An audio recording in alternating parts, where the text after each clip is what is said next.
Hello everyone, welcome back to this video series on clinical SAS programming.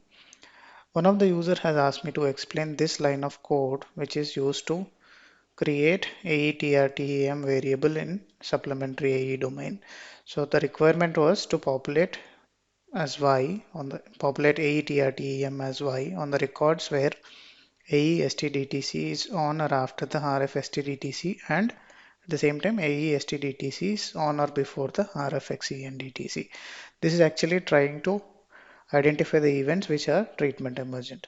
Let us quickly try to understand the requirement of treatment emergence. Let's say the subject has started treatment on a particular date and ended it on some particular day. So these two will be equivalent to our the treatment start date would be generally be identified with rfstdtc, and treatment end date would be identified with rfxendtc. So you may get a question like, why can't we use rfxendtc? So in the cases when both the rfstdtc and rfxendtc are same, we can use either of them.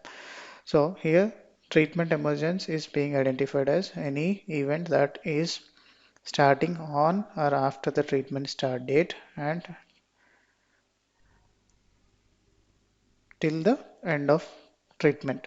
So any event that falls in between these two dates or even on those two dates are being considered as treatment emergent adverse event. So any adverse event with a start date in between this interval of rfstdtc and rfxendtc are treatment emergence, and on all those records we are flagging them as Y. So the question is around this, like how this logic works. So let us now try to break this into two different things. So first requirement for AETRTEM to be Y is our AESTDTC has to be on or after RFSTDTC, which gets translated as, so this first component is, so we need to check for AESTDTC greater than or is equal to rfstdtc, and the second component is our aestdtc has to be before rfxendtc. So how does this get translated to aestdtc less than or is equal to rfxendtc?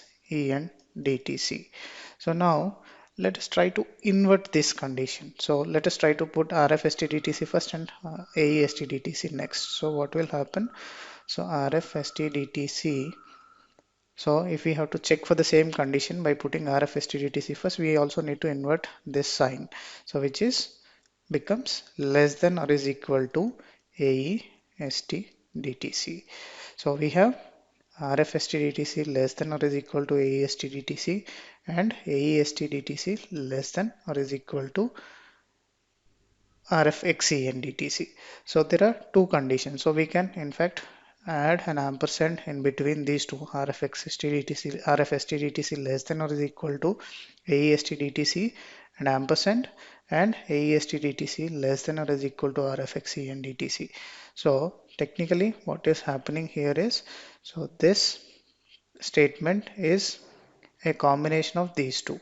So here if you see, we are checking whether rfstdtc is less than or is equal to aestdtc, and also checking for this second component aestdtc is equal to, so let us consider this as first component, and so this condition will become true only when rfstdtc is less than or is equal to aestdtc and aestdtc less than or is equal to rfxendtc. So instead of checking with two different conditions, so we have combined them into a single logic.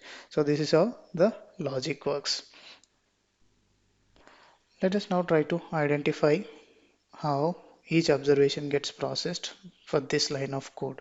Let us say now SAS is evaluating this first observation where rfstdtc is 5th Jan 2010 and rfxendtc is 15th Jan 2010. So we are checking for, let us try to remove these things and then try to put the dates for at least a couple of observations. So rfstdtc is 5th 5th Jan and rfxendtc is 15th Jan, and our aestdtc on first observation is 4th Jan. So will this condition become true? Is aestdtc in between 5th Jan and 15th Jan?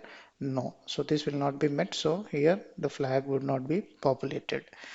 So it will be an X. So let us now try to see the second observation. So here the value in aestdtc variable is 5th Jan. So rfstdtc and rfxendtc are the same because these are the records of all the records are of the same subject. Now 5th Jan less than or is equal to 5th Jan less than or is equal to 15th Jan. So we are technically checking whether this is in between the 5th and 15th Jan. So this is true. So on this record we would get a value of y. Let us now check one more subject, the third record. So we have the date of, let's remove this 5th Jan. So the value here is 6th Jan. So the condition that gets evaluated is is 6th Jan in between 5th Jan and 15th Jan. Yes, so this record would also get a value of y. So similarly for other cases. Let us lastly check for the final record. So fifth record, so the value here is 16th Jan. So aestdtc has a value of 16th Jan. So how does this get evaluated to? So is 16th Jan in between 5th Jan and 15th Jan? No. So this would not get a value of y. So it will be null based on the logic which we have written. So only on second, third and fourth records we will get a value of y because 5th, 6th and 15th are the dates which are in between 5th and 15th Jan, inclusive of 5th and 15th Jan, and 4th and 16th Jans are falling beyond the our treatment emergent definition of rfstdtc and rfxendtc. So this is how the code works. Hope this is helpful. Thank you for watching and keep learning.